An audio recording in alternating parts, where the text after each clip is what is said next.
Hello, everyone, and welcome to Magical Journey. I am your host, Daniel Cahoon, and before we get started tonight, let me drop a little bit of information your way. First of all, anything and everything related to Magical Journey, you can find on magicaljourney.com. If you're wondering what Magical Journey is, you are actually watching the podcast right this minute. If you are hearing and seeing me,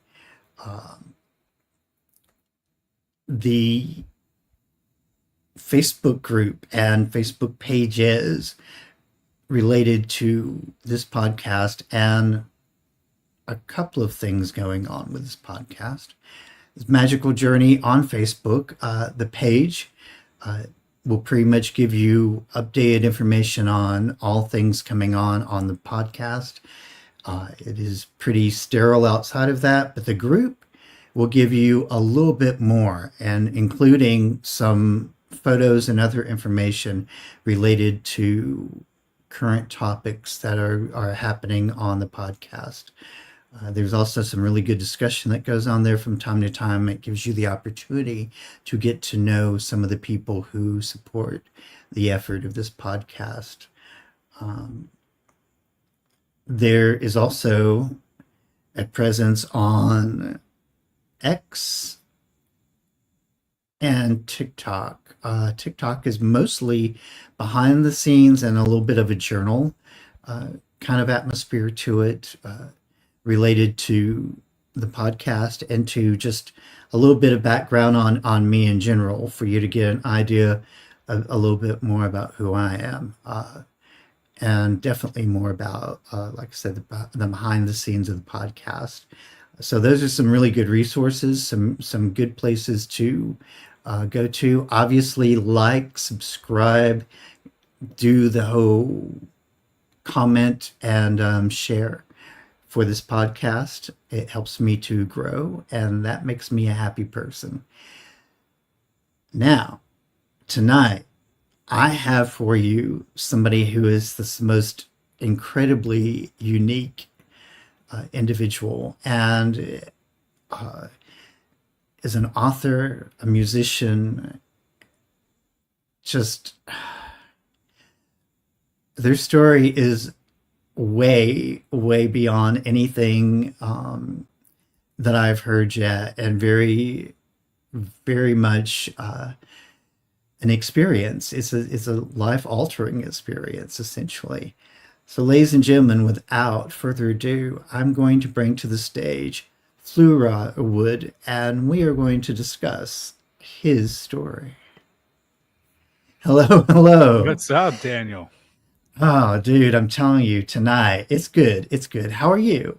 I'm doing great. I'm doing good. The flu is happy to be here with you. The flu. So, one of the things I wanted to ask you about, but before we get into all that, let's hear a little bit about you. Give us a little bit about you and any links, anything that you want to promote, books, music, that sort of thing. Sure. Well, first and foremost, my name is FlooWood, and I'm a storyteller.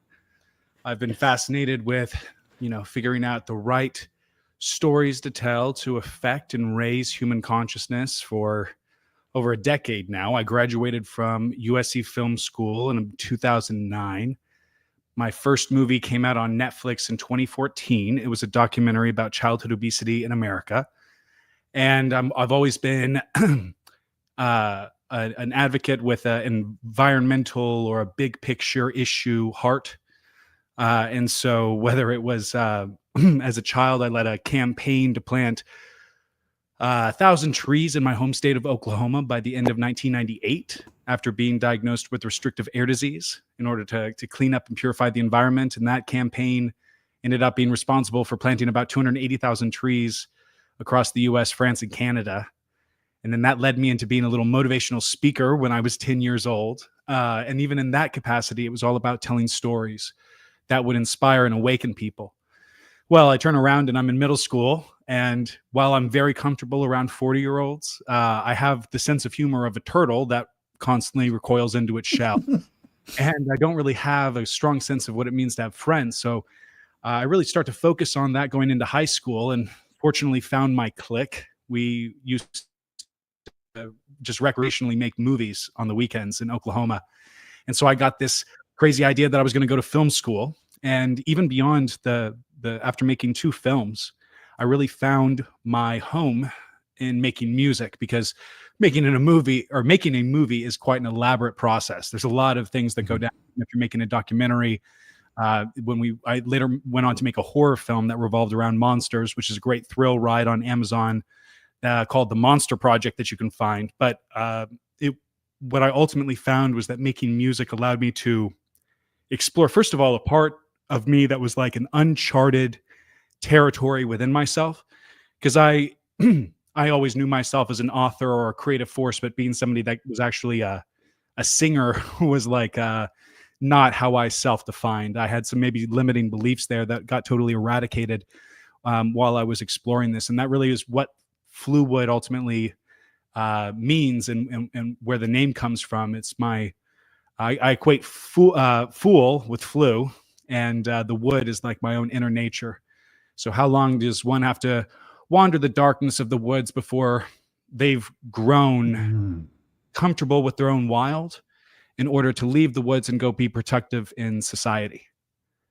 Yeah, I just think that that's like a certain point of growing up, and FlooWood ultimately taught me the lessons of alchemy. It allowed me to access levels of reality and understanding that are always there on the surface, but it's sort of like Neo in the Matrix. You have to maybe ask questions about what even is the Matrix and chase that rabbit down the hole, take the red pill, so to speak, before you really start waking up to the multi-layered nature of our reality, and how sometimes the unseen is simply what we're not paying attention to.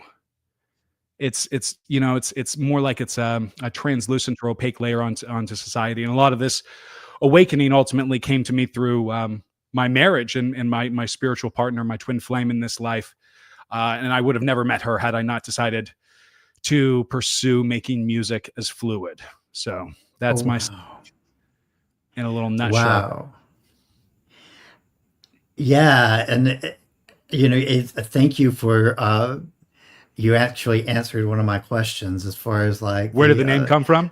where did the name come from? Yeah, well, I mean, Uh, that's a part of that. I think that's human beings, and this even gets into something that we'll be talking about later on today. But I do believe that there's like a dormant telepathy that exists within our communication, where we can sometimes read and know intuitively what the other person is going to say. Finish their sandwiches, finish their sentences. But like, these are the dormant possibilities that lie within the human psyche in our communication. It's just to what degree is our camera lens, our filter, our aperture is the word I'm looking for, open to even receive that information. Wow. Wow. And all of these things, like you just literally drew me into you after that first communication. Um, Well, I bet it was pretty out of left field. I mean, considering what I'm talking about, right? You're just getting a random email from a guy on uh, Facebook. right, right. Well, and especially when it goes into this whole thing about being swallowed by a dragon, and I was like, whoa, wait a minute. Yeah. Did I Spoiler injure alert. my head or something? Yeah. It was definitely one of those moments where I was like, I don't know who this person is, but I've got to find out. Uh, and then whenever, of course, the music aspect of it really drew me in, because music is obviously one of those things that is universally important to everybody. Yeah, and the way that I've always seen it too, way it overlines, let's say, with Magical Journey, is music is a very, very powerful form of manifestation. You Mhm. know, Kanye West once said that like people don't write music, they write spells, something of that equivalent. And I do think that there is a lot of power in that, that what we sometimes put into music with that supercharged energy, be it high vibrational or low vibrational. I've made both. It kind of comes into what's the intent, and then how are you seeking for that music to affect the system of, the audience, the listener? Is that going to uplift them, or in a way is that going to depress them and make them a little bit more dense as they're packed on the dance floor in the club. Right. Wow. Yeah. And we've talked about, there's been some communication lately among the folks that we all kind of network together, podcasters that work on paranormal topics.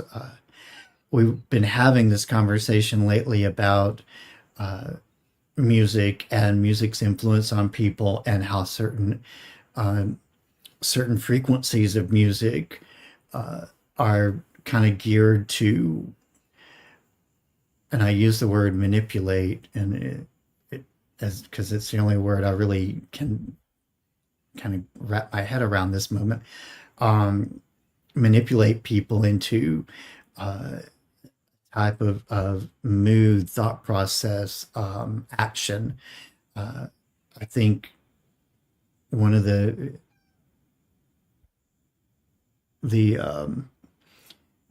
things that we discussed was the 400s and some megahertz was the key number there to calling people into action through music.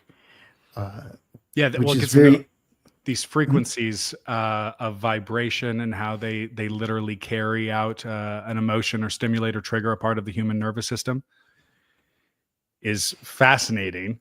That's like it gets into the binaural beats that then allow for astral projection. And, I think that when you get into the concept of like manipulation based on that, it almost gets into a concept that I've recently explored in understanding, let's say, non-human interactions with human intelligences, of a concept called loosh.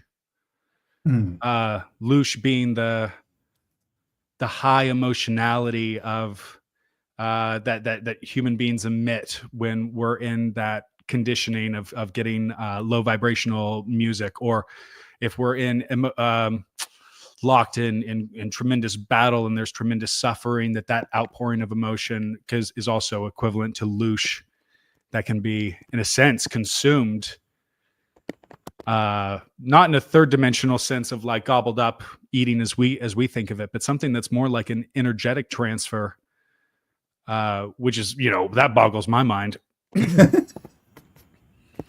Oh, wow. Yeah, the things when you say boggle the mind, there's so many, again, going back to just your story in general. There are some things about some of the stuff you've experienced that was definitely mind-boggling.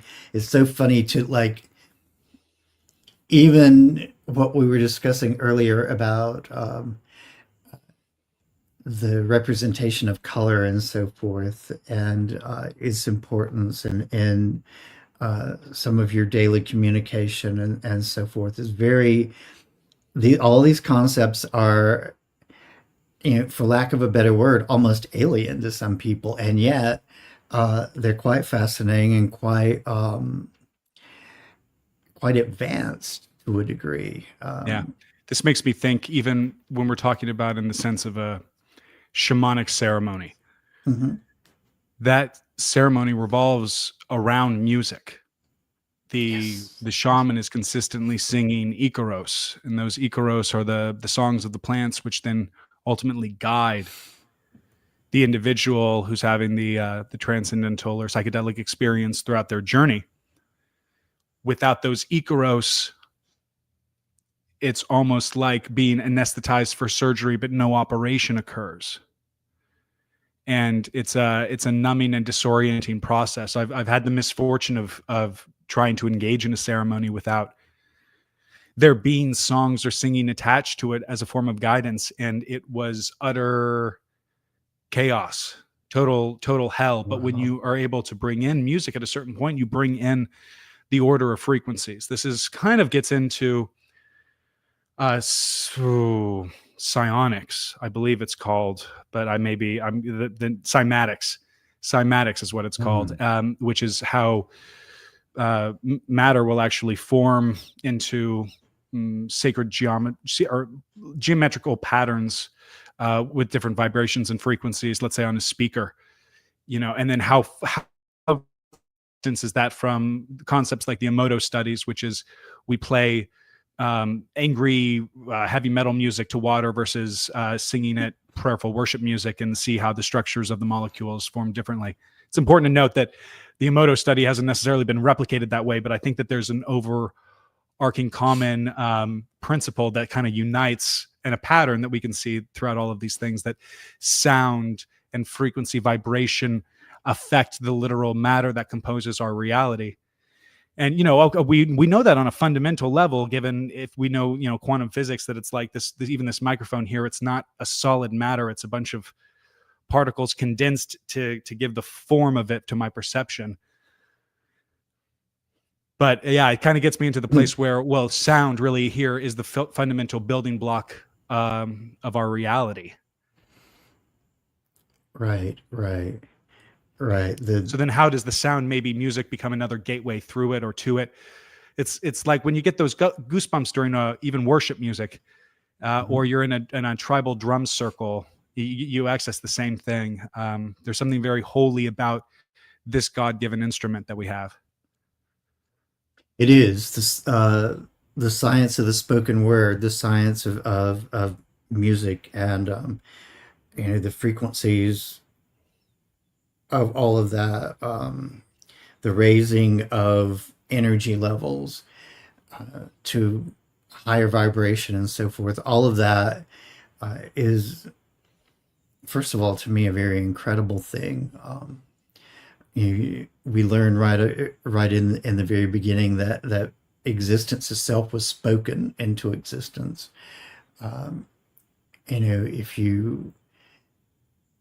If you think about that concept, if you think about the idea that that everything that we vocalize is a part of co-creation, which is a very good reason to be mindful of our words.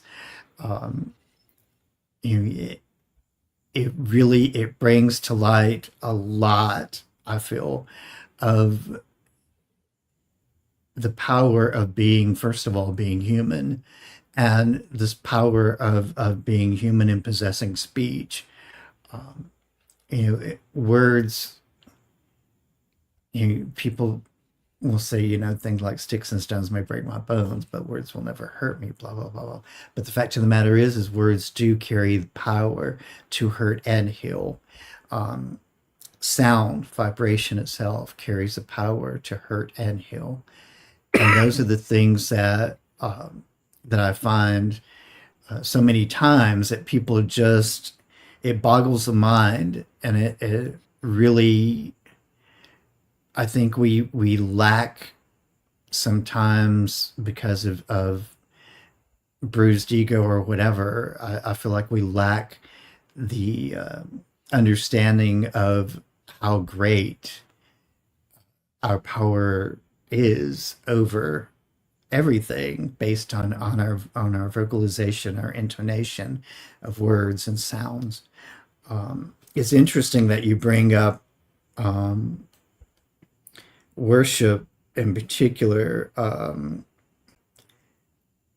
because I was looking that up yesterday, and I think the question that I'd ask was, what frequency were most worship songs and worship music played at, and 432 is the magic number there. Well, it totally tracks. It's one of the things that I think is maybe most valuable about our species, let's say from a non-human intelligence perspective, would be our creativity and our capacity to make music, because of our vast range of interpretation based on our emotions. I think that also kind of plays into the concept of loosh, and but I think that I come from a background in filmmaking. Mm-hmm.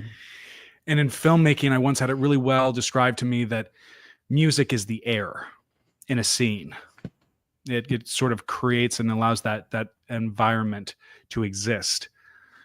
Whether we interpret it as tense or romantic. As far as I've understood it in my 36 years on this planet, music is the portal in my day-to-day experience. Everything that I'm going to talk about that happened to me wouldn't have been possible had it not been for there being music that was being sung by my wife at that specific point in time. Mm. And so often when we have these transcendental or potentially revelatory, these reorienting experiences, it can be in the conditions where we're listening to a song in our car and it moves us to tears, or we're a part of the congregation that's engaged in that worship and we come out of that experience affected on a level that, may be internal. But this is why I've felt driven to create music beyond all things, because you have a real capacity there to synchronize with someone's vibe, whether it is uplifted. In my case, 9 times out of 10, it's going to be to uplift it, even if it's just to have fun, and we're not necessarily trying to raise consciousness with the lyrics. It's about, raising your vibe and dancing and finding a sense of togetherness in that way. Because when people are in the club or the dance floor, it's not like they're having political arguments or they're allowing the culture war to drive them apart. That's the moment that everybody lets their stuff go. And it's almost like we all start operating as individual cells in one body, dancing to one heartbeat. I think that that's extremely powerful, and why usually when we look at all of these rituals throughout human history across societies, that music is always at the core. It's a portal that allows us to bind dimensions. Right. It's very interesting that at the 852nd megahertz or hertz, it's called the La frequency, and it helps people connect with higher power and their own higher self. 998. Yeah, if there's one 2025 if there's one 2025 goal that I have for myself, it would be to try to figure out how to get more in touch with my ability to astral project through listening to binaural beats. Go full Stranger Things. Oh, wow. Yeah. So now you're talking about astral projecting. So give my guys here a little bit of insight into what we were talking about a little bit ago with the first communication that I had with you, where you described an astral event. I found it very interesting and very enlightening once I figured out what we were actually discussing.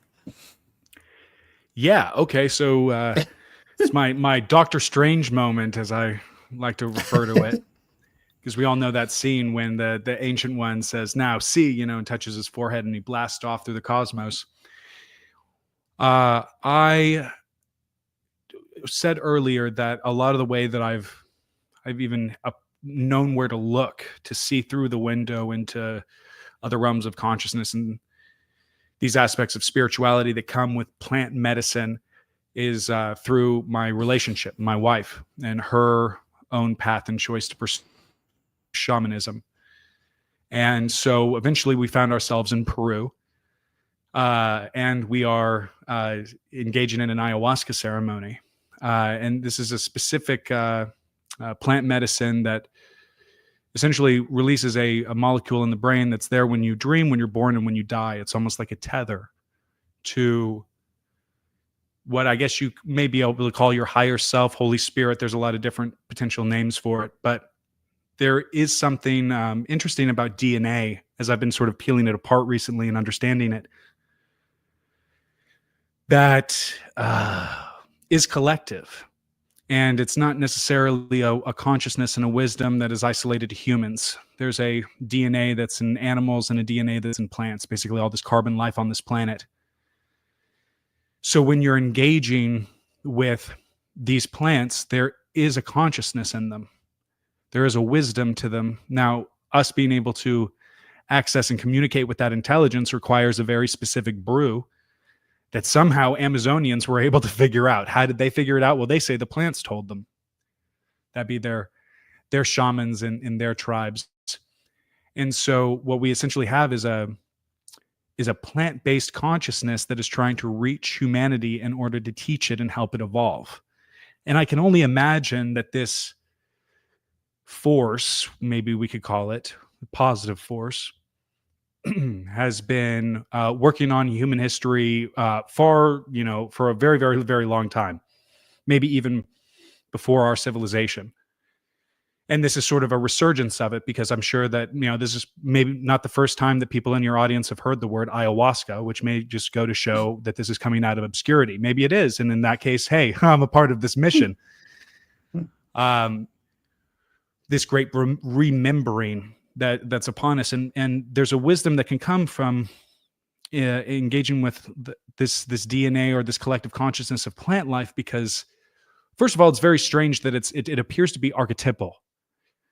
No matter who you are across continents and time and circumstance, ingesting some of these plants creates a similar experience that people don't necessarily, realize until they cross collaborate. And I think that that's where a lot of our concepts in folklore originate, such as like a leprechaun or, excuse me, fairy tale creatures. And so, this is all to say that when I'm working in Peru, my wife is singing a song at one point. I'm deep in the medicine, and when you're working specifically with this medicine, a archetype that you'll hallucinate or that appears and manifests in front of you it's a lot of serpents, a lot of snakes. I've had snakes sort of wrap and coil around my body, and then that's created almost like a cocoon from which I've reemerged, and I've seen them in jungle-ish patterns. But in this particular experience, I was in the room, but I'm also, I'm laying on a cot as my wife is singing, and she's singing in it's not English. It would very, very much seem alien to anyone who was hearing it. And it's essentially speaking in the language of the plants. And I start seeing a serpent that's swimming around the room. You could say flying, but the way that it didn't have wings. And so more like gliding in coils. Mm. And it had very much, to me, it gave me the impression of a Chinese dragon, not something like medieval European fantasy where they've got 4 legs, but more like the flying worms. And it starts going in patterns through the room, and I'm going, wow, that's really fascinating. I really hope that doesn't come towards me. Oh boy, here it is. And it's like a 3D movie where suddenly the snake is centered in on me and it's coming straight for me. And it opens up its jaws and it goes and swallows my head. And at that moment, I'm essentially in a Marvel movie. I'm Thor traveling through the Bifrost. It's like a rainbow bridge wormhole. But I'm aware of the blur of stars and space, passing by. And suddenly I materialize, or I stop going through the wormhole, and I'm on a different planet in an astral form, and I'm deep underwater. And the interesting thing about this, because I've only ever astral projected in a ceremony context or environment, but the feeling when you travel to someplace, you're still simultaneously there on your cot in whatever room you're in your sleeping bag, but then simultaneously it's as if you have a built-in GPS and your spirit just knows exactly where it is. This happened to me once before, this experience where I realized I was in Egypt.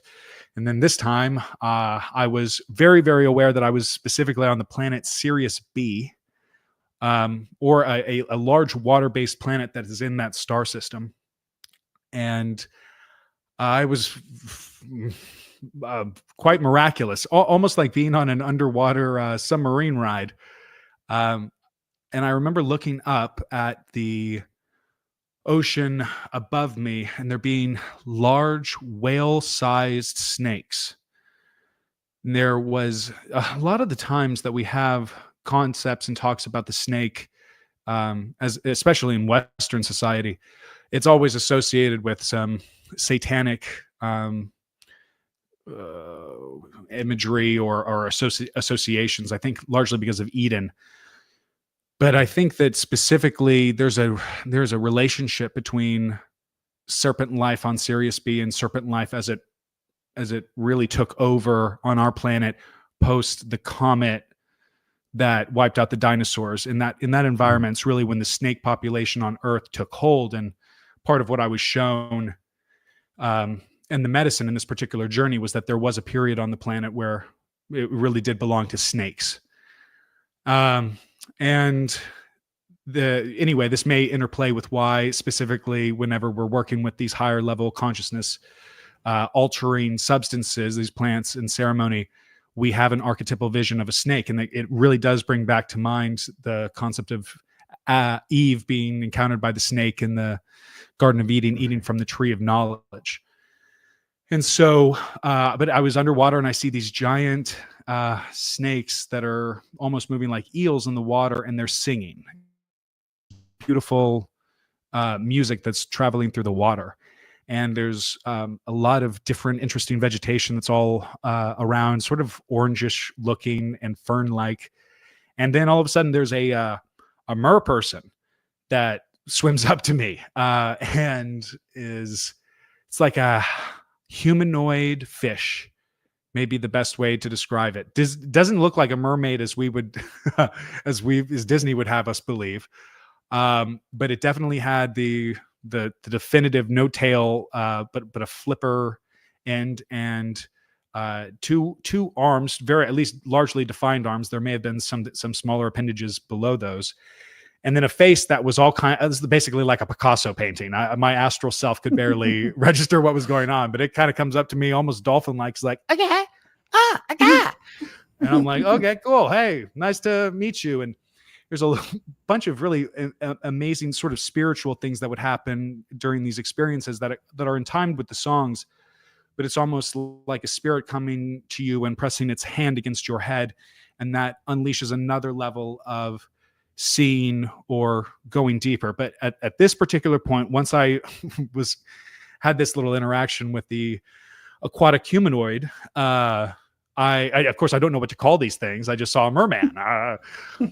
The song ceases and the ceremony ends, and I shoot up, and I can hardly think of a time when I've had more adrenaline of like of simultaneously feeling like my perspective and paradigm was just expanded, but I wanted to talk about it. I wanted to engage. Now the shamans, of course, have some strict rules that go with, how to engage post ceremony. Like people are eating their applesauce and they're taking it easy on themselves because some people are still needing to go to the bathroom and purge into their buckets. But I'm like trying to figure out how I can sneak away to go on Reddit or something and figure out like, does anybody else have this experience? Has anybody else been out there and, on right. DMT, you were swallowed by a serpent and traveled the stars?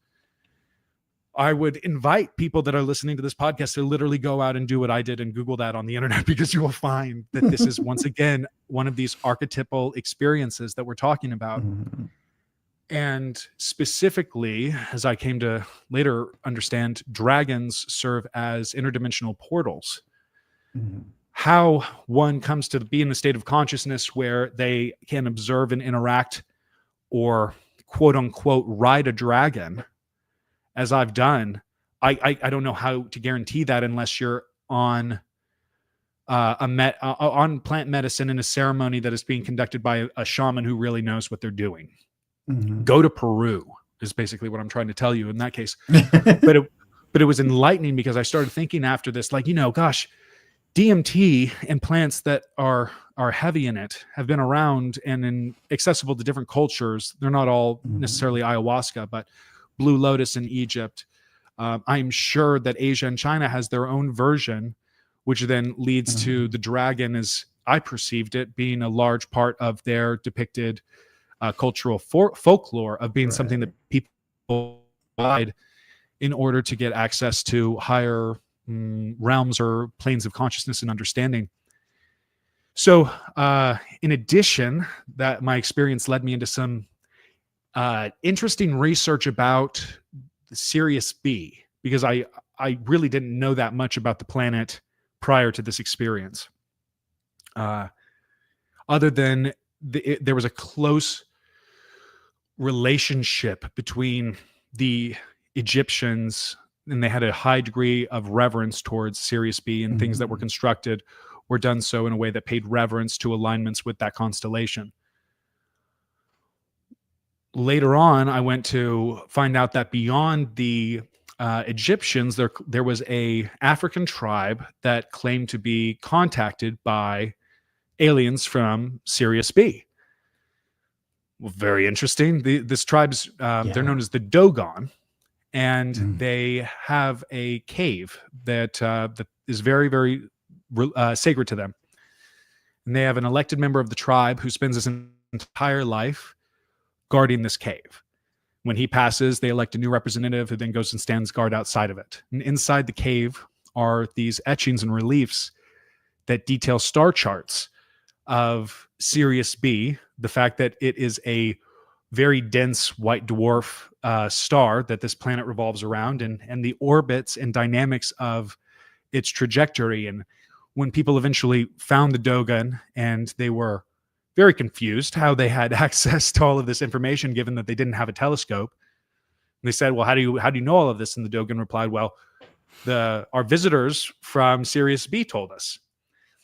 And they specifically identified these visitors as the Nomos, or that's what they called them. And they were a aquatic alien that was sort of a human fish hybrid.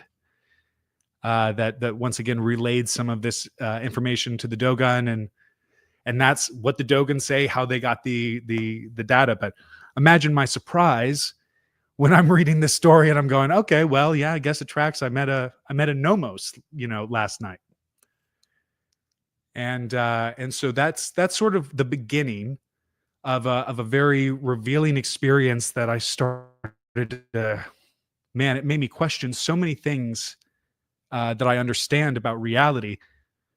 I think on the most fundamental level was the dissociation between my spirit's experience that was happening simultaneously while my body was totally dormant.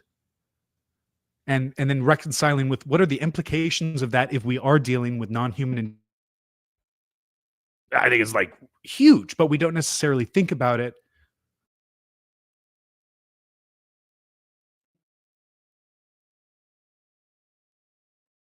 Non-human intelligence or interacting with us would be if they're coming here in flying saucers, some kind of metal contraption. I'm not saying that that's not happening. I'm saying it's not limited to that.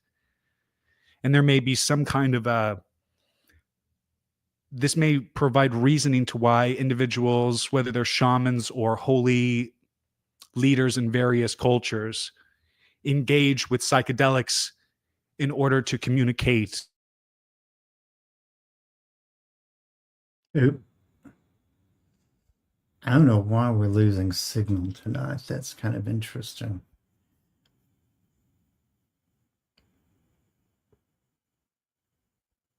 Oh, there we go. Hold on a second. Let me put him back on stage. There you are. Or do we get you?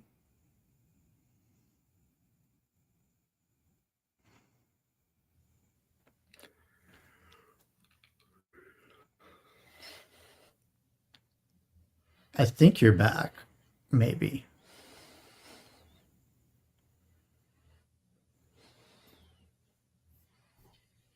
Yeah, you're back. Okay, good. I don't know what happened to the signal there. That was kind of crazy.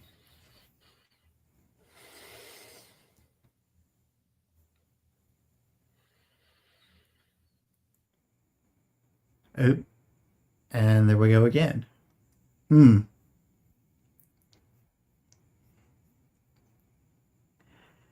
Hopefully, we will have him back in just a moment.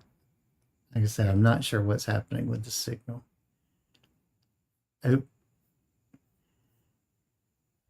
very interesting story, though. I really hope. Oh, maybe. Oh, not yet.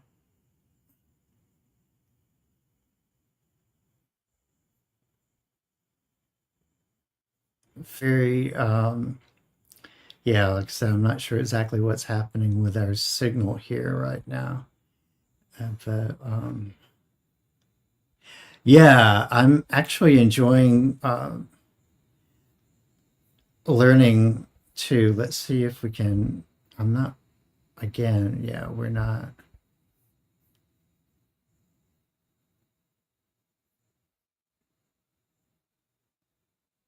Hmm.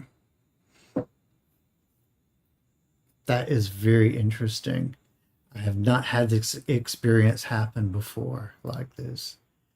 Um, you never know what to.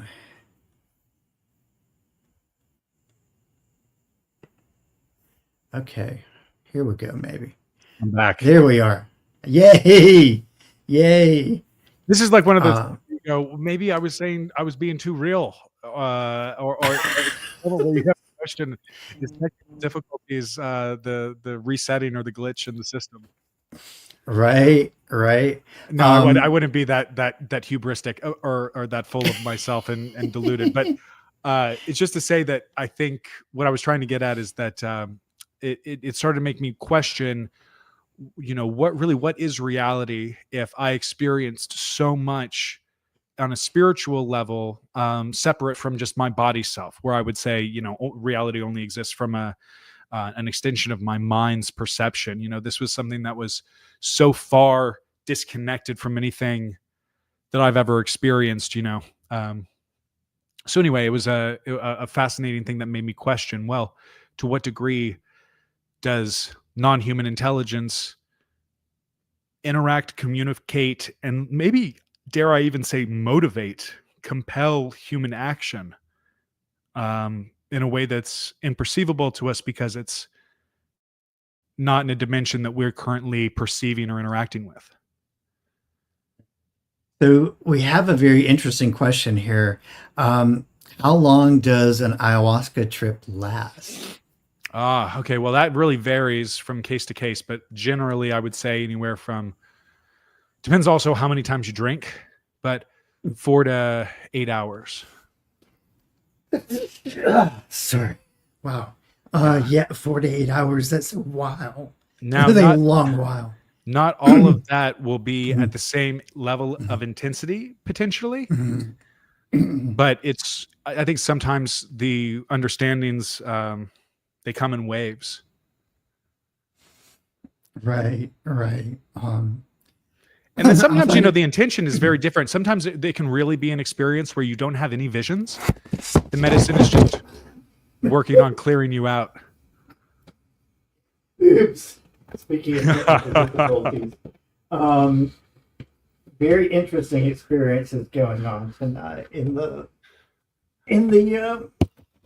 I don't know what you guys are seeing right now, but that was my floor.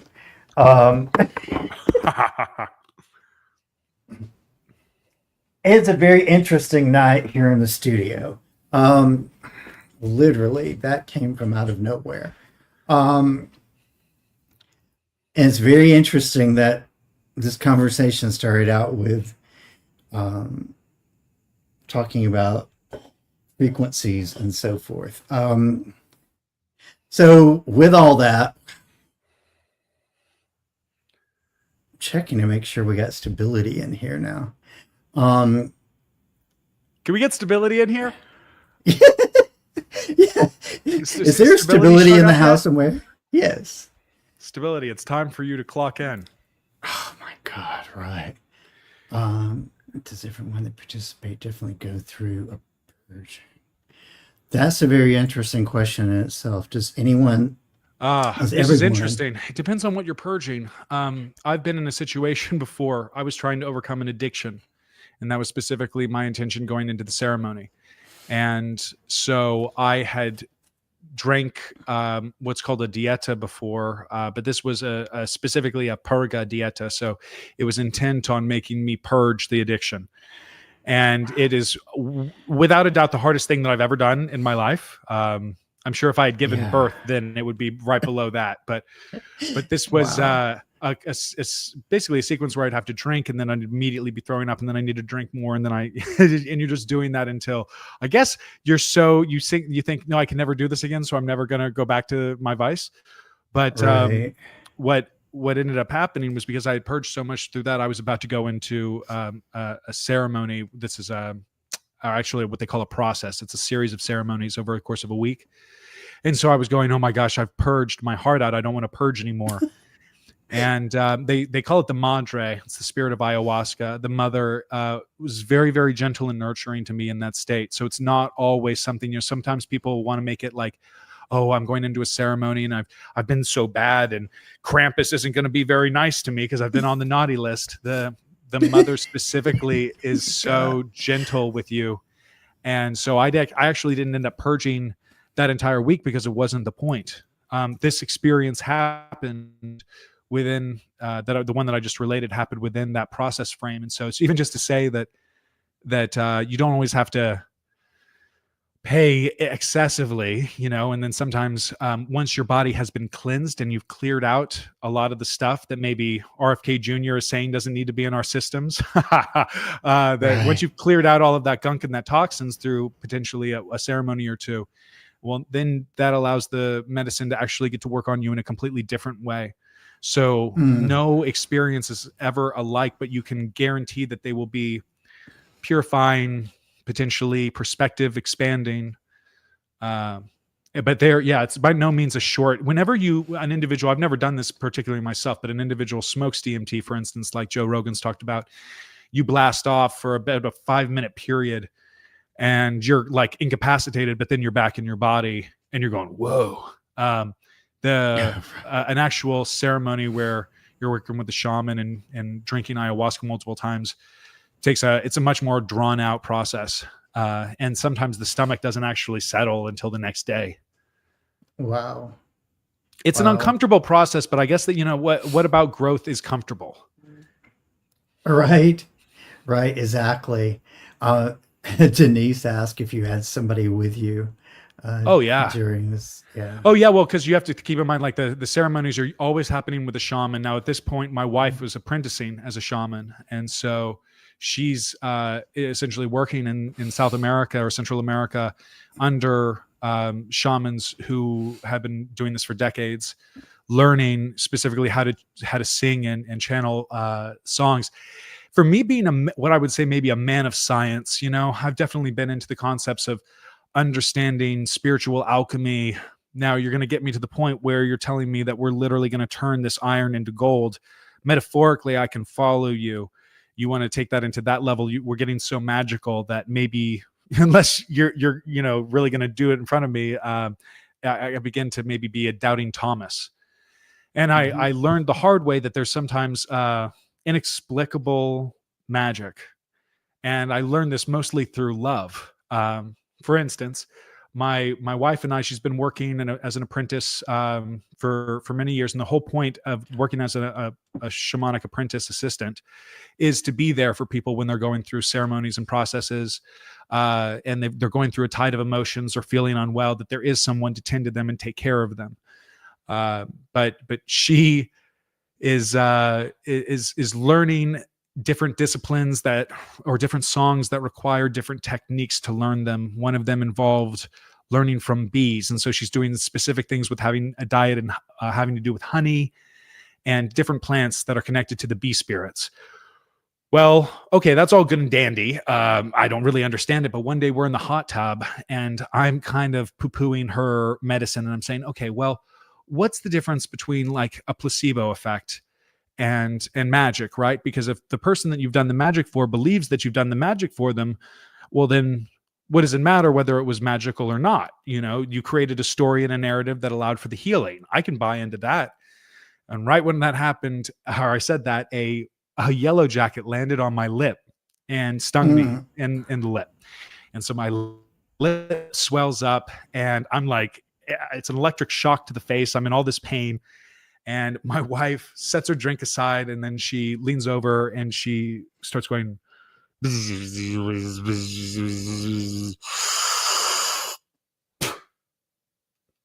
And then she looks back at me. All the pain, the inflammation, everything goes out of my face. And I'm just like, Wow. what was that? She says, that's my bee medicine. Wow. I'll never forget it. I mean, the way that she drums becomes medicinal. Once again, this is a vibrational aspect, but you know, it really is interesting when she would initially describe songs as being surgeries that are working on people as they're lying there, but on a different level that we can't perceive. I would initially kind of cock my head like a confused puppy. But the more that I experienced it, the more that I couldn't deny it. Yeah. That's so. Let's go back to the concept of alchemy again, which I always find very interesting. Work with Saint Germain, and of course, Saint Germain is known as being the alchemist, transmutation. So it's very interesting that you use the term alchemy in what you say. Give us a little bit about that. I want to touch too on another question by Anointed Praise. If you know, do you know if anybody has ever died while experiencing? Somehow I feel like those two things kind of go together somehow. I'm not quite sure how, but I do feel like the process of passing over is definitely a form of alchemy in itself.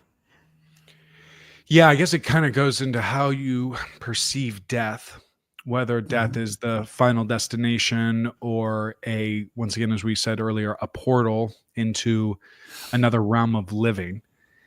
And I think that there's an interesting area where both of these concepts intersect in Egyptology, and specifically how the Egyptians looked at concepts of alchemy and, or at least the Egyptian priesthood, and then also how death was treated and the concepts of the body. You know, the Egyptians specifically had a different breakdown for the human, I guess, form, which would take into account not only the mind and the body, but this soul. That was usually called the Ba, and it had it was shown with wings. Now I may actually be getting that wrong, and it's the Ka, and the Ba is the actual corporeal form. But regardless, we had different breakdowns of the body, and while we would potentially leave our flesh form behind, our spirit form would continue in the afterlife. Well, doesn't that sound a lot like what I was saying earlier with astral projection?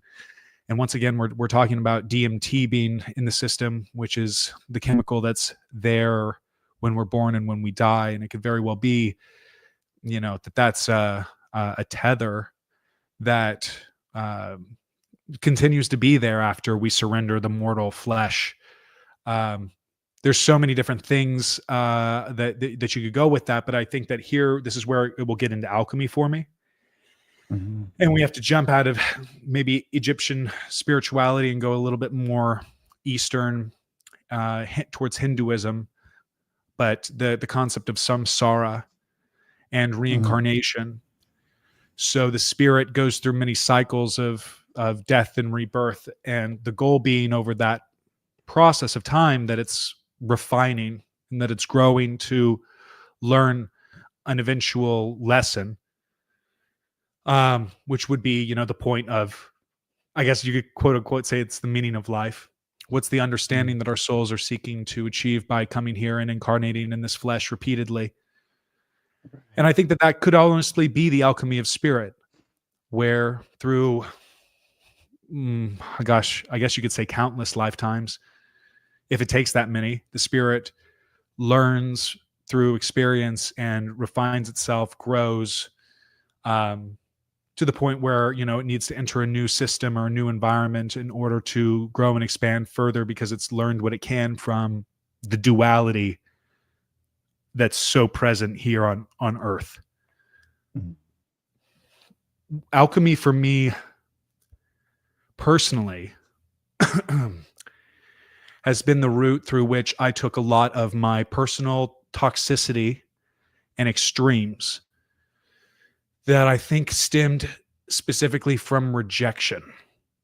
And how do I take that and then turn that into something that is a blessing and beneficial to not only myself, but everyone around me? And we talk about this concept of the philosopher's stone. You know, what is Mhm. it? But it's this essential agent in alchemy that allows for the refinement process of anything that comes into contact with it. And I think about what it means to me to be a role model or an author or a creative force on the planet. And it is to specifically embody the philosopher's stone, Mhm. which is a way of being in which you make everything that comes into your vicinity or your circle better for having come into contact with you. And Wow. Yeah. that's a way of creating gold everywhere. You know, so whether this is something that is a literal concept, you know, like Paulo Coelho muses about in the Alchemist, a supernatural ability. In that case, that individual is an extremely rich person on the planet, and I believe we probably might know about it at this point. But then I also think about the alchemy of sand into silicone, Mhm. everything that constructs what essentially connotates magic at this point, everything that we can do on a cell phone or a digital device. You know, that's magic out of reconstruction, transmutation of basic core elements. Mhm. So I mean, it's not to say, it's like, I think alchemy may have just evolved into chemistry. However, there is a very crucial philosophical aspect to alchemy as it once existed, which is the missing antidote to the current meaning crisis, where we have all of the material advantage, but with for all of our intelligence, we have no wisdom. Right. That is so, so very true. Yeah, that it, that rings so very true at this particular moment in history. Uh, Yeah, well, because Lots, you know we have like I said earlier, the duality so obvious. right? One of the things that I learned from working with the shamans in Central America specifically was they told me once that the uninitiated see duality, the initiated see polarity. And I went, whoa. Right, right. So many It, times the mind wants to make things separate because they're different, but just because we're not the same, we're still one. right. It's very interesting. I noticed earlier that you also um, term the relationship between you and your partner as being twin flames as well. That's a very interesting concept, and very controversial concept in recent years. Um, I'm really curious to know: do you follow the theology of the ascended masters? Okay, now you're going to have to clarify for me what you mean by the theology of the ascended masters. So with the ascended masters, I'm talking about Saint Germain, Almoria, the Great Brotherhood of Masters. It's Okay, interesting. I This is not something that I'm especially familiar with. okay. Okay, it's very interesting because the concept of twin flames is part of that theology. So it Hmm. was one of the things that was very curious to me when you mentioned that. I was like, wow, that's really a unique way of putting that. I guess And I got it's introduced to the concept of twin flame through the spiritual yoga movement, but what I guess I distinguish twin flame as being different from soulmate mhm, is that soulmates come in for these beautiful collisions and growth experiences, but it's not necessarily something that is I don't want to say permanent, because the impact is permanent, but they're moments, I guess you could say, of inspiration. And then when you get into something like along the lines of twin flame, it's one soul almost being cut into two, and so there's a right. sense of finding the self, and then that process.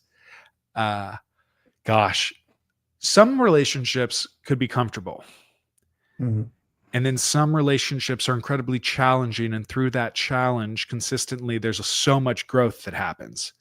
That'd be right. another aspect of the twin flame dynamic for me. That's kind of the scorching part of it. So making things work with your twin flame uh, may be one of the greatest, challenges, and simultaneously the greatest rewards of life. How can you make it work with that other part of you, as opposed to a Right. soulmate? This is somebody's coming into my life for a transformative experience that was meant to, we had a pre or an agreement or so, but whether or Mhm. not that's a literal other half of myself is up for debate. Right, right. It's very interesting because when the conversation rolls into twin flames, a lot of times eh, people ask me, "Well, is my twin flame going to be, my life partner?" Blah blah blah. All these questions, and I'm like, "Oh, please believe me, twin flame is anything but like the great romance. It can be a very challenging, very like twin flames can be anything from extremely abrasive to just an extreme growth process, for lack of better words. Yeah, And my personal favorite way of saying is even when you're separate, you grow together. right, right. And the concept of twin flames, a lot of people are like, "Oh, this is like my perfect partner," blah, blah, blah. I'm like, no, no, no, no, no. Because twin flames, a lot of times, people don't understand the dynamics of twin flames. Like, your twin flame can come back in this lifetime as a relative, a teacher. Your twin flame could even be an ascended master. I mean, it's just, there's age differences at times. There's all kinds of things that separate the twin flame from being the perfect, uh, the great romance. I know my own experience with my twin flame is just absolutely like literally a TWF every time I turn around. It seemed like almost like, because there is so much, such an intense amount of energy there, on a very transmutive level. But there's you know, the concept of the twin flame. It's like you said, like almost one soul being divided in half. One part being the alpha and part, the other part being the omega. And whenever they come together, the ideal is to transmute enough of karma to come together and to balance and to reunite as one, in the ascension. But that doesn't always happen. And it happens less frequently sometimes than people realize. Like there are some cases of, twin flames, like, Saint Germain and Portia coming together and being able to reunite and create a beautiful harmony. Um, you know, but this again is a very rare experience. So when you use the term twin flame, I was like, okay, I can relate to this. My wife and Um, I, before we were married, we got together and broke up, repeatedly twice.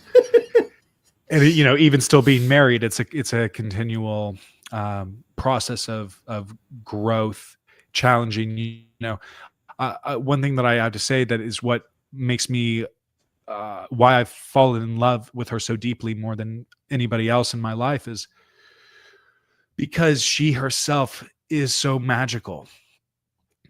When I very first initially encountered her, she self-identified as a witch. It's kind of one of the first things that I had to say to her the second night that we were hanging out. It's like, are you a witch? Like, see like a salt circle here, but you seem like you might actually have a grimoire. She did. But then seeing that evolution from someone who's really not the stereotypical Coca-Cola version of a witch, the Halloween version, but someone who's very into medicinal remedies and being in tune with nature, seeing that journey into shamanism, and then that opening into understanding, and this is why I think that it's so part of my whole alchemical process before I was talking about that was my own refinement was figuring out how to be a good man in relationship to women.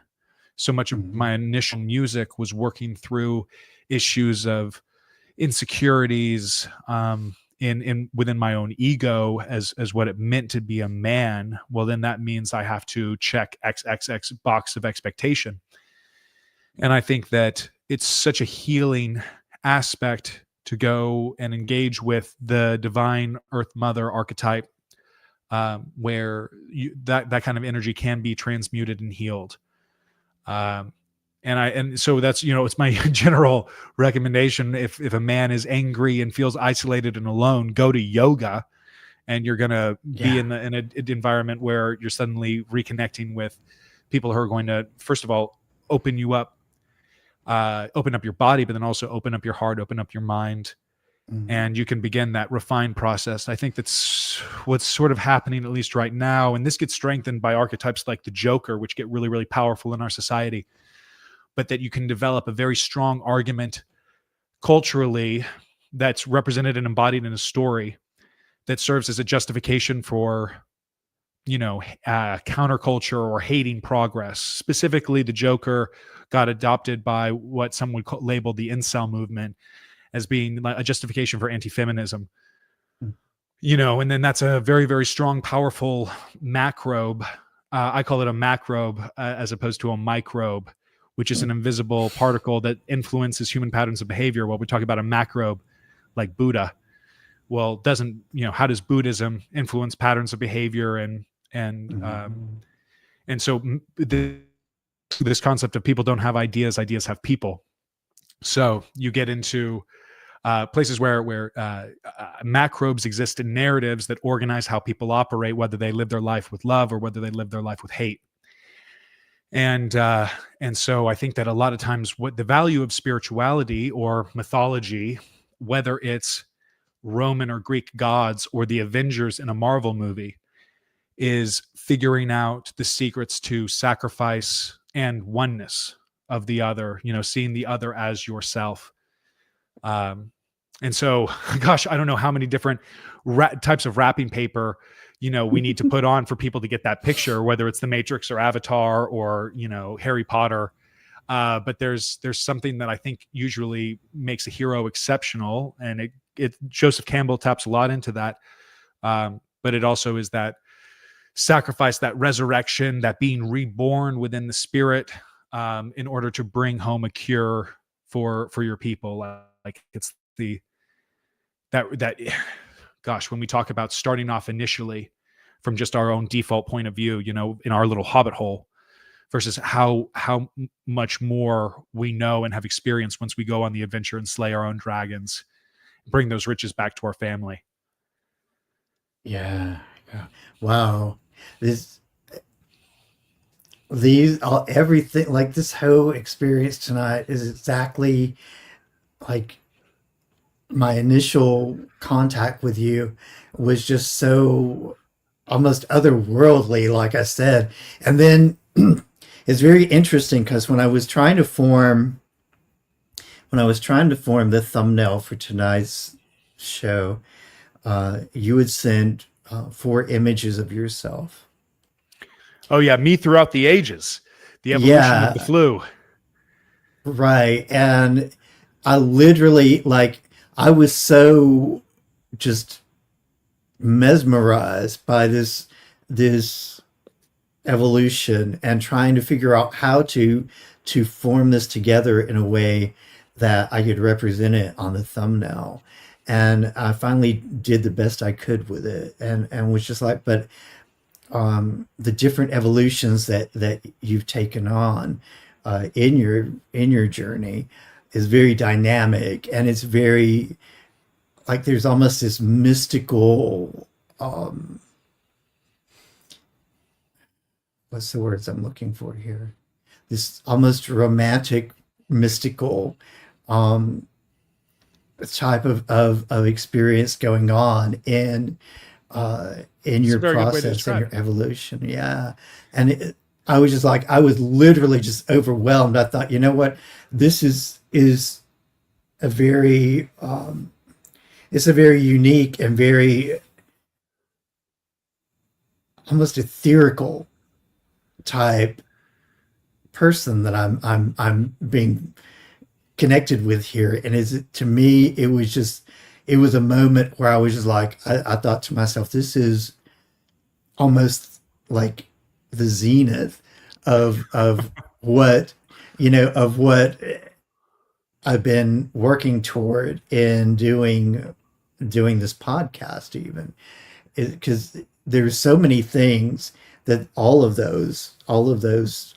four of those periods in your life represent, and you your experience it altogether is so dynamic and so unique in so many ways. It was just it, and even I mean, your list of talents is just um, Eclectic, yeah. Well, if any of them could, like land me a steady 9 to 5, then that would have been nice in my 20s. But I think by the time I reached my mid 30s, I started leaning pretty hard into the creative eccentricities that make me up who I am. I mean, I love the concept of helping people grow and elevate, raise consciousness. I think that the best way to reach people is with a story, and to a degree with a party.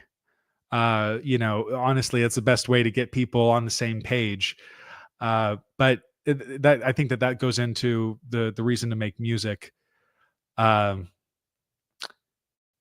I think at the end of the day, when you're trying to be a source of light in the world, then that's a beautiful thing. But like when you have to be ready to have yourself be fully under the light as well.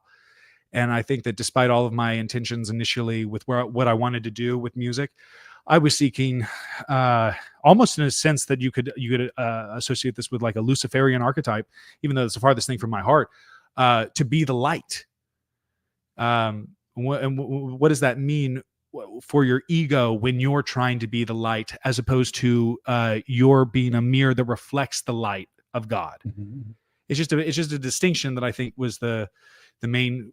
If I was to sort of look at that first picture of me that I sent to you, at that point specifically, I would paint my eye with the Eye of Horus, which is a symbol of protection and royalty that they called the Wajet in Egypt. The reason being is that I had engaged with a relationship with a Egyptian deity named Horus, mhm. that I had formed a personal relationship with. This is like getting into another aspect here that we can go if we want to.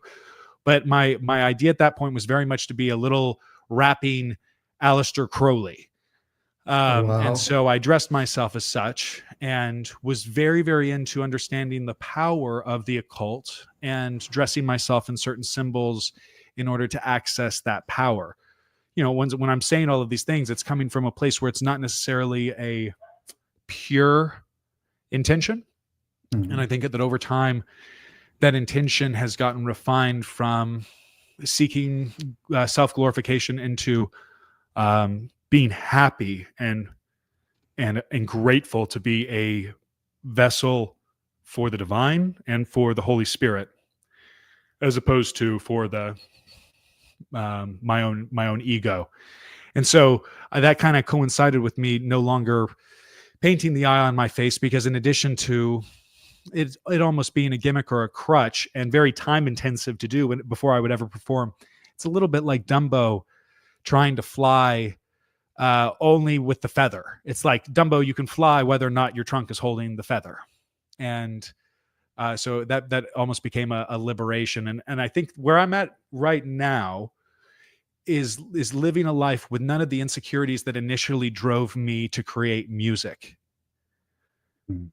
And that's the alchemy for me, is to initially start out as somebody who is so heartbroken and has so many limiting beliefs about themselves that they have to create an alter ego that's almost like a suit of armor. And the longer that they wear that suit of armor, the more it transforms them inside of it until they're strong enough that they don't need the armor anymore. I think that would ultimately be my experience with FlooWood. And so now when I listen to myself, I'm no longer even rapping, I'm singing, and it's like a whole vibe, like I'm the Weeknd meets Linkin Park. It's something that I've never ever expected. And I think that that's what makes it such a joy to have done, and that's where I find God in that moment. The idea, and then it gets into the whole conversation of like, well, you're making music that's kind of low vibrational because all of this stuff is essentially about man-eating, monsters in the sense that this is like eating up somebody in a romance and then spitting them out. And I think that my intention into this most recent album, Mad Love, was specifically to meet the culture where it's at. I'd spent a lot of time making music that was all about challenging conventions and trying to bring people up out of their complacency to, reflect and look at the mirror. I think this time I just wanted to meet people where they were at and make them move and give them a good time, because in that state, they actually may be more likely to go out and be a positive force in the world than if I tried to preach at them. So just I guess, we're reaching out and evolving in different ways.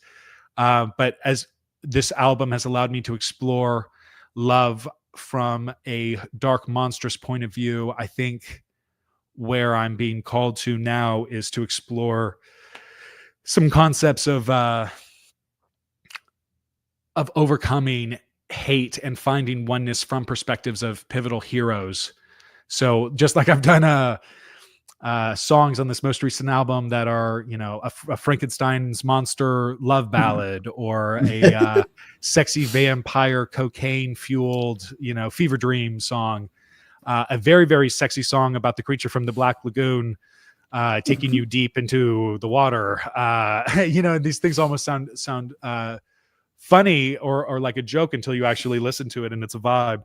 That was the challenge and the joy for me. Now I find myself going, okay, well, I want to make a story, or I want to make a very, very compelling, great club song, but it's explaining Paul Muad'Dib's sacrifice in Dune. I want to do a really great song, but it's exploring the sacrifice of Gandalf against the Balrog. I'm actually working on that one right now. It's looking at some of these biggest franchises. The Matrix is another one. I've got a Matrix song. Figuring out what are these stories that have really resonated with humans and our storytelling culture and impacted us, and turn those into fun, 3-minute roller coaster rides. Wow. I find it very interesting. You started out with like physical struggles in your life with having the respiratory restrictive air disease, and then going from that to, fighting addiction, which is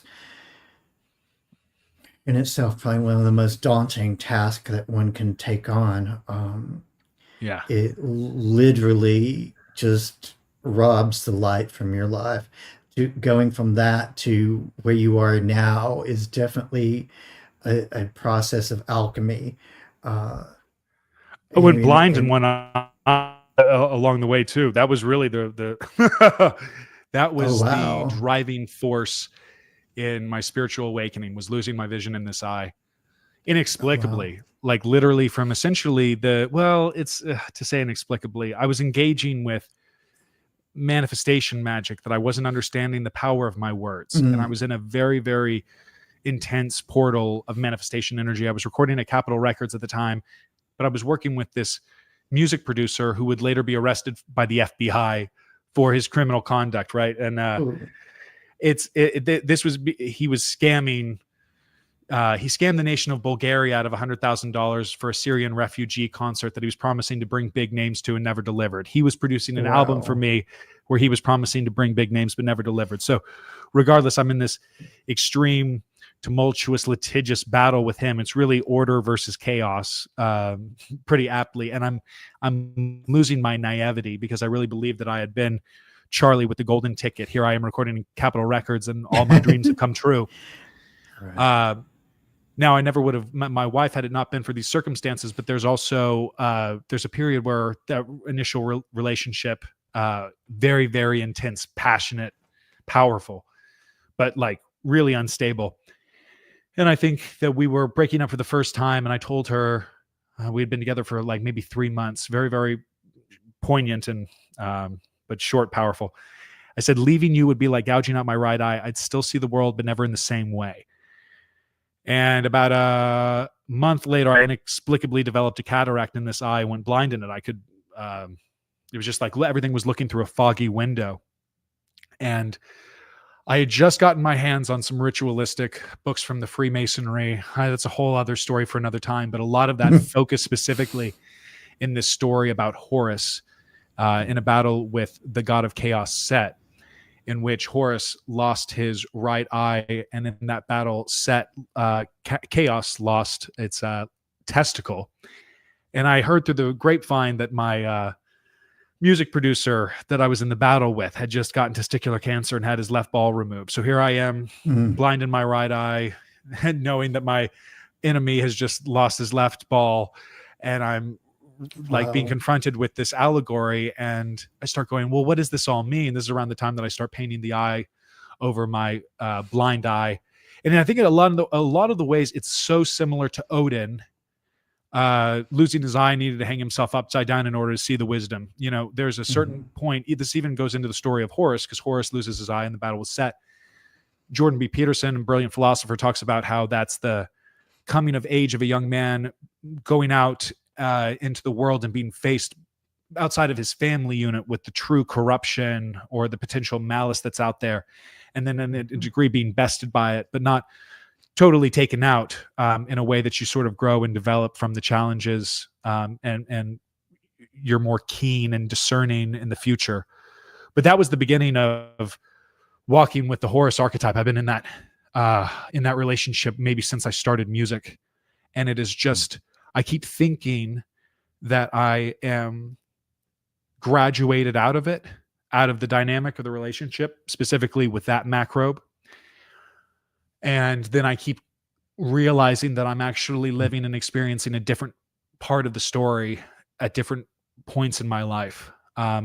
Currently, even with what I'm doing right now, working very intimately with my mother in the construction of a book, you know, and dissemination of that is very similar to Horus working with his mother Isis in the resurrection and reconstruction of Osiris, where they take all of these different bits of his body and they piece him back together so that the old tradition can be revitalized and renewed by the wisdom of the divine, you know, feminine and the new generation, so to speak. That's like, and you know, I don't go into these things with this intention, but I suppose with enough time and looking back and go, oh, okay, this is just this next evolution and part of the story. But I'm grateful for the wisdom, you know, but what I'm trying to say here is that the deeper wisdom requires the sacrifice. And that sucks. I still can't, I can't see far away with this eye. And so my brain has relearned how to read. For about a week, it was really disorienting, but I just read with this eye now. Wow. Yeah. Whew. Your story is very intense, very intense. And I really appreciate you. I appreciate the fact you came on tonight. Before we close out for the night, I want you to, again, if you will, just give everybody a little bit of some of the ways that they can link up with you, link up with your music, and a little bit of of self promotion there. Okay, great. So once again, this is FlooWood, FLOOWOOD. You can find me, probably best to look for me on Instagram at FlooWood. And you can find all of my music streaming on your favorite streaming platforms. I just released a new album called Mad Love in October around Halloween. That is a really, really fun concept album that has a song for a different beloved universal classic monster, whether it's the Invisible Man or, like I said, the Creature from the Black Lagoon, zombies, aliens, you name it. It's a really fun ride, and I'd recommend anybody go out to listen to that if you're looking for a great monster mash. And then I'm starting a couple of new podcast projects up. But what I would sort of link everybody to in order to find me on those upcoming projects is thecolormatrix.com. That's a company that I specifically work with, analyzing story and finding the personalities within it, so that we can better construct and understand mythologies and why they're important to us, and then also understand and relate to people that we meet every day, so that we can find appreciation in the things that annoy us about the people that we love. So that is the Color Matrix, and you can find that at the appropriate Facebook and Instagram handles, and then FlooWood. 100%. Yeah. I appreciate you. And I'm going to close this out, but I want you to hang out with me for a few minutes once we close out, and we will we'll touch base with each other there. Okay. That sounds great. Yeah, I got when it comes to the magical aspects of this world, being a person who loves fantasy, I've got so many more stories, if you can believe it or not. So if it ultimately means that we get to do another one of these sitting down in a couple of months or a year from now, that's going to be my pleasure, Daniel. And I appreciate you having me on. Awesome. Awesome. I look forward to it. I will be right back with you in just a moment. Okay. All right. There you have it, guys. Wow. I told you this would be a very intense and interesting ride tonight. And yes, it was. I look forward to seeing you guys again next week at the same time, 7 p.m. Central Time, when we will be doing something a little different.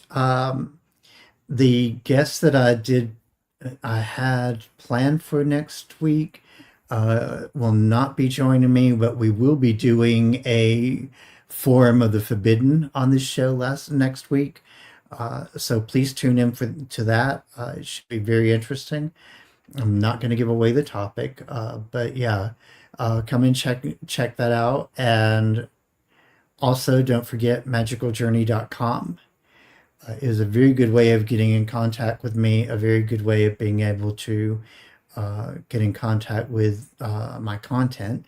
And it will also, I kind of changed things up a little bit on there recently. I am not currently doing readings on the platform that I was doing before, but I will be linking up a way for you to be able to get in touch with me to do readings very soon on there. So look forward to that. And yes, as Pam says, find all things magical at magicaljourney.com.